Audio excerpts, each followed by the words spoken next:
IPL মানে রানের ছড়াছড়ি। তবে সেটা কি শুধুই ব্যাটারের দক্ষতার গুণে, নাকি পেছনে আছে অন্য কোনো গল্প? সম্প্রতি ভারতের এক শীর্ষস্থানীয় পত্রিকার প্রতিবেদনে উঠে এসেছে আইপিএল এর রান তোলার পেছনের অন্য এক রহস্য, যেখানে দাবি করা হয়েছে বেশ কিছু খেলোয়াড় বাড়তি রান তোলার তাগিদে আইসিসির নির্ধারিত মাপের বাইরে অতি চওড়া ব্যাট নিয়ে হাজির হয়েছিলেন। অতি চওড়া এইসব ব্যাটের সুবাদে রানও উঠেছিল বেশ। সাধারণত ম্যাচ রেফারি আগেই ব্যাটের মাপ পরীক্ষা করে নিয়ে থাকেন। তবে অভিযোগ আছে, যেসব ব্যাটের পরিমাপ করা হতো খেলোয়াড়রা সেসব সরিয়ে রেখে ওভারসাইজ ব্যাট নিয়ে ক্রিজে নামতেন। ক্রিজে ব্যাট পরিমাপের পদ্ধতি না থাকায় সেসব নিয়ে যাচাই করা সম্ভব হয়নি। 2025 আইপিএল এসে এবারে সেসব অভিযোগ নিয়ে সরব হয়েছে আইপিএল কর্তৃপক্ষ। বিসিসিআই এর নতুন নিয়ম অনুযায়ী ক্রিজে আসা প্রতিটি ব্যাটারকেই তাদের ব্যাট নিয়ে পরীক্ষা দিতে হবে মাঠে থাকা আম্পায়ারদের কাছে। অনফিল্ড আম্পায়ারদের হাতে এজন্য দেয়া হচ্ছে বিশেষ ব্যাট গজ।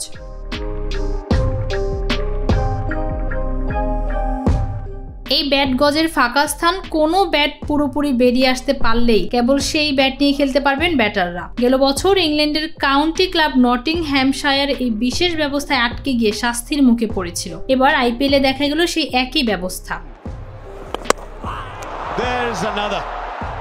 নতুন নিয়মে অবশ্য ওপেনারদের ব্যাট পরীক্ষা করে দেখবেন ম্যাচ রেফারি। এই বিষয়ে ভারতের সেই পত্রিকাকে আইপিএল চেয়ারম্যান অরুণ ধুমাল বলেন, কারোরই এমন অনুভব করতে হবে না যে আরেক দল অন্যায্য সুবিধা পাচ্ছে। খেলার স্বচ্ছতা যেন নিয়ন্ত্রিত থাকে, সেজন্য বিসিসিআই এবং আইপিএল সবসময় সব রকমের ব্যবস্থা নিয়েছে। অরুণ ধুমাল আরও যোগ করেন, আমরা প্রযুক্তিকে সর্বোচ্চভাবে ব্যবহার করেছি যেন প্রতিটি সিদ্ধান্ত পর্যালোচনার সুযোগ পায় এবং খেলায় কোনো ধরনের অন্যায় প্রভাব না পড়ে। এই উদ্যোগের মূল উদ্দেশ্য হলো খেলার চেতনাকে অক্ষুণ্ণ রাখা। গত মৌসুম পর্যন্ত খেলার আগের রাতে ম্যাচ রেফারি দ্বারা ব্যাট পরীক্ষা করা হতো, কিন্তু অভিযোগ আছে কিছু ব্যাটার ম্যাচে অন্য ধরনের ব্যাট নিয়ে নামতেন। এবারে সেই কারসাজি ঠেকাতে একটি ত্রিভুজ আকৃতির প্লাস্টিক গজ ব্যবহার করা হচ্ছে। এই প্লাস্টিক গজ আইসিসির স্বীকৃত বৈধ ব্যাটের মাপে তৈরি।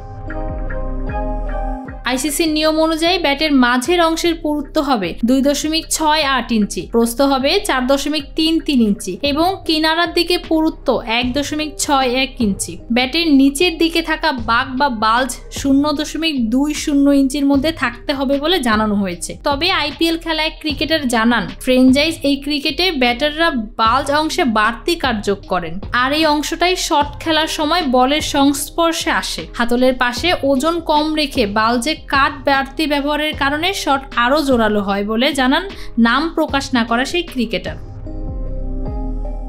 ফৌজিয়া আক্তার, নিরপেক্ষ নিউজ ডেস্ক, ঢাকা।